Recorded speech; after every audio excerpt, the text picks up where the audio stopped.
ఈరోజు పొద్దున్నే మంటకాడ కూర్చొని నీళ్ళు పెట్టుకుంటుంటే ఎంత వెచ్చగుందో ఫుల్ చలి పెడుతుంది. ఇవాళ డిసెంబర్ 14 గదా! వచ్చే నెలలో సంక్రాంతి ఉంటది.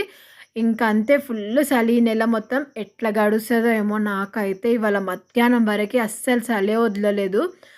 ఇంకా ఏమంటారో పొద్దునైతే ఇంక స్టార్ట్ అయిపోయింది. ఇంకా పొద్దున్నే నీళ్ళు పెట్టేసుకొని ఇంగ ఇంట్లో పనులైతే స్టార్ట్ చేసేసుకున్నా అనమాట. ఫస్ట్ అయితే వాటర్ తాగాలి. వాటర్ తాగినాక పనులు చేయాలి. ఏది ఏమైనా సరే ఈ పని మాత్రం అస్సలు మర్చిపోను. ఎందుకంటే దాంతోనే నా రోజంతా గడిచిపోతది.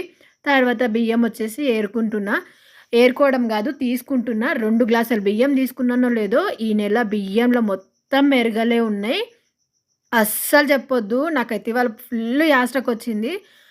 ఇంకా మెరగలు తీసుకుంటూనే కూర్చొని ఆ వీడియో తీసుకునేదాన్ని కూడా బంద్ చేసుకున్నా అనమాట. ఇవాళ ఏం వండలేదు. ఓన్లీ అన్నం ఒకటే. మీరైతే ఒక లైక్ చేసేయండి అబ్బా!